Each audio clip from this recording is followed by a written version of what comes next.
Assalamualaikum warahmatullahi wabarakatuh. Saya Nita Silviana. Saya Nur Anissa. Saya Risna Septiani Putri. Kami dari kelas 12 TKJ 2 ingin mempresentasikan tentang subscriber internet telepon. A. Konsep DSL atau Digital Subscriber Line. DSL berasal dari bahasa Inggris. Digital Subscriber Line adalah satu set teknologi pengantar data digital melewati kabel yang digunakan dalam jarak dekat dari jaringan telepon setempat. Kecepatan download dari DSL berkisar dari 128 kilobit per sekon sampai 24.000 kilobyte per sekon, tergantung dari teknologi DSL tersebut. Kecepatan upload lebih rendah dari download untuk ADSL dan sama cepat untuk SDSL. 1. Pengertian teknologi DSL atau Digital Subscriber Line. DSL merupakan kumpulan teknologi-teknologi yang memanfaatkan bandwidth yang tidak digunakan pada jaringan telepon tembaga biasa yang ada untuk menghantarkan data digital dengan kecepatan tinggi. DSL biasanya menggunakan sinyal frekuensi dengan range yang cukup tinggi, yaitu 1 MHz. Dan masing-masing tipe DSL berbeda-beda dalam hal penggunaan frekuensi. 2. ADSL melalui jalur POTS dan ISDN. Untuk jalur-jalur POTS, modem-modem ADSL mampu menyediakan akses data dan pelayanan suara telepon, bahkan pada kondisi jika terjadi kegagalan daya. Kemudian, modem-modem ADSL yang dapat dimanfaatkan dengan jalur ISDN memungkinkan perusahaan-perusahaan telekomunikasi dan para konsumen ISDN untuk melindungi investasi yang dilakukan ketika mengadopsi ISDN. Selain itu juga masih dimungkinkan untuk mengakses aplikasi-aplikasi multimedia dan internet dengan kecepatan tinggi yang dimungkinkan. 3. Pengalokasian spektrum. Komunikasi suara tradisional dengan telepon hanya menggunakan frekuensi sampai 4 kHz. ISDN menggunakan porsi spektrum sampai 70 kHz. Dengan frekuensi-frekuensi di atas ini, misalnya 1,1 MHz tersedia bagi teknologi ADSL. Namun, spektrum sinyal ISDN dan ADSL pada metode ini mengakibatkan potensi terjadinya saling gangguan. 4. Mekanisme kerja DSL. Mekanisme kerja DSL yaitu membawa kedua sinyal analog serta digital pada satu tabel, dengan sinyal digital untuk komunikasi data dan sinyal analog untuk suara seperti yang digunakan telepon sekarang yang disebut sebagai POTS atau Plain Old Telephone System.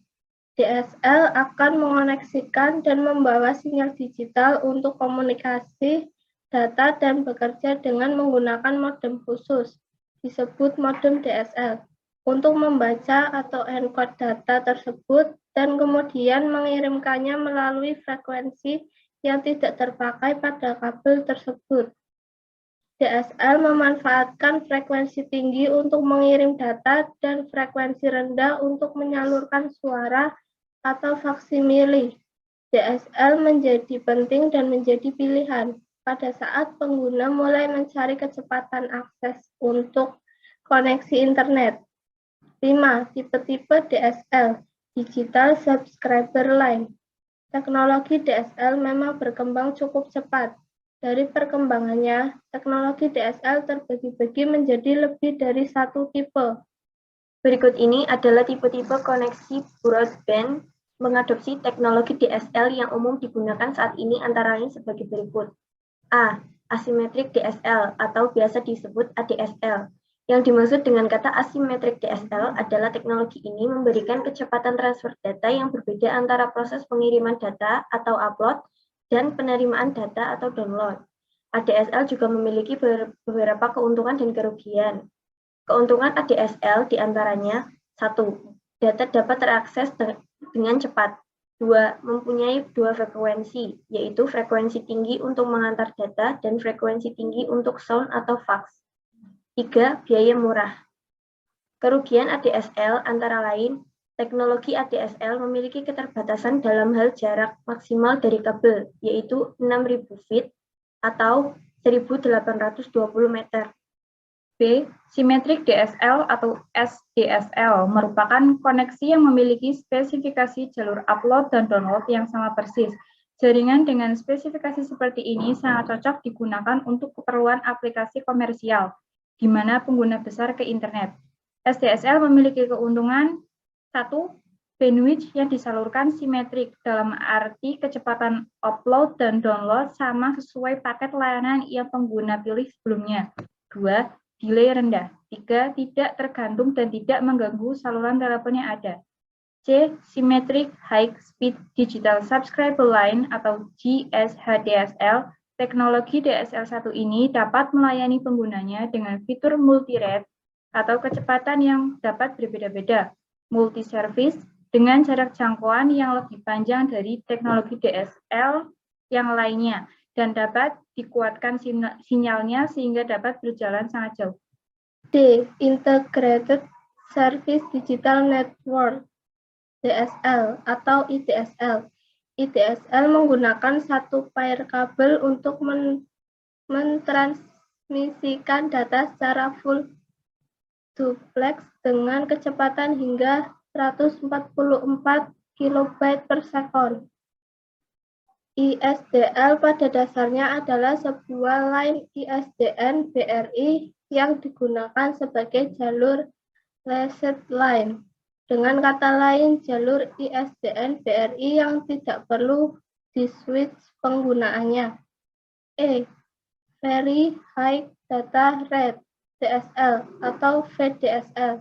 VDSL dapat menghantarkan data penggunanya mulai dari 13 MB per sekon sampai dengan 52 MB per sekon downstream dan 1,5 hingga 2,3 MB per sekon upstream hanya dengan menggunakan satu pasang kabel tembaga twisted. Jarak jangkauan dari teknologi inilah yang menjadi kelemahannya, karena jarak maksimalnya hanya sejauh 1,3 km saja. F. High Data Rate DSL atau HDSL. Teknologi HDSL memiliki kecepatan transfer data yang sama dengan jaringan EL saat ini. Maka dari itu, HDSL dapat beroperasi melayani penggunanya dalam jarak 3,6 km saja.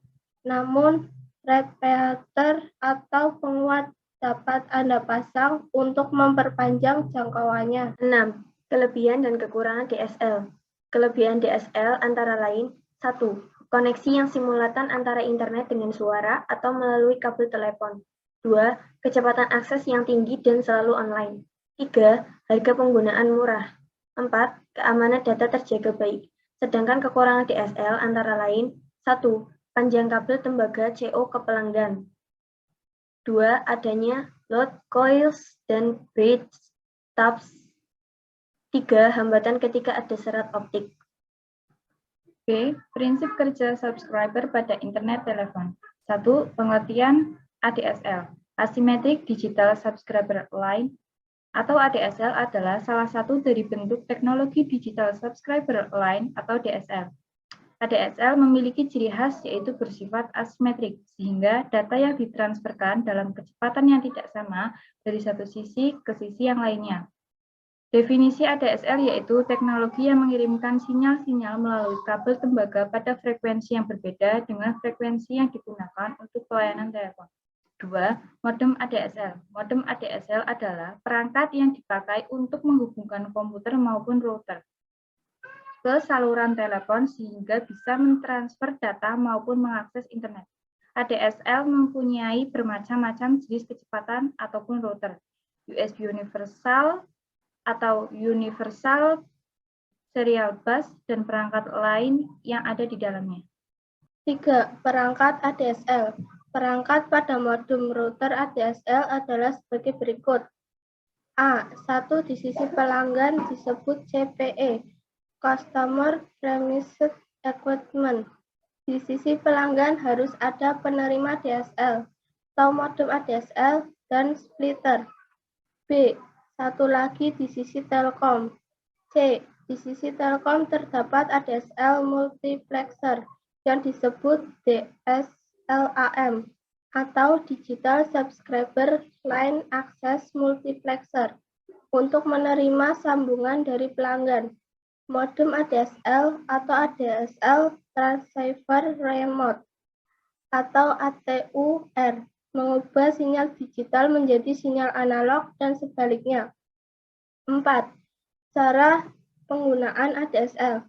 Cara penggunaan ADSL adalah tersedianya perangkat ADSL, kemudian pemeriksaan keberadaan nomor telepon yang disediakan. Telkom Indonesia.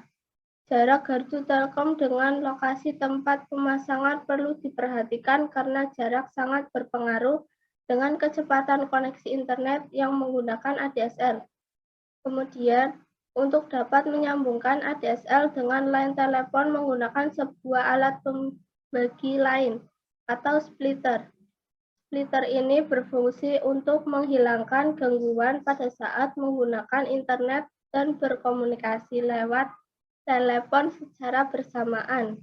5. Kelebihan dan kelemahan ADSL. Kelebihan ADSL antara lain 1. Kecepatan internet yang selalu stabil. 2. Koneksi ADSL selalu terhubung dengan internet setiap waktu dan telepon tetap bisa dipakai kapanpun. 3. Layanan komunikasi antara data dengan suara diberikan lewat dua kanal yang terpisah namun tetap pada satu kabel yang sama. 4. Mempunyai pembagian frekuensi menjadi dua macam, diantaranya yaitu frekuensi tinggi atau menghantarkan data, dan frekuensi rendah atau untuk menghantarkan suara dan faks. 5. Dapat mengakses internet tanpa perlu khawatir dengan biaya lebih mahal karena dengan ADSL internet jadi lebih hemat. Kelemahan ADSL antara lain 1. Jika jarak antara modem dan komputer atau saluran telepon dengan gardu telepon semakin jauh, maka kecepatan dalam mengakses internet akan terpengaruhi. 2. Sampai saat ini, kecepatan koneksi modem ADSL masih tergantung dengan tiang telepon atau DSL AM dan tidak semua sistem operasi komputer mampu menggunakan ADSL. 3. Seiring dengan perkembangan zaman, pada saluran telepon digital sudah mulai menggunakan kabel fiber optik. 4. Adanya load coils yang dipakai untuk memberikan layanan sampai ke pelosok daerah membuat load coils akan menggeser frekuensi suara ke frekuensi yang biasanya dipakai ADSL. 5. Adanya bridge lab yang merupakan sebuah kabel tidak berbeda pada jalur langsung antara pelanggan dan CO. Sekian dari kami. Terima kasih atas perhatiannya. Mohon maaf jika ada salah kata. Wassalamualaikum warahmatullahi wabarakatuh.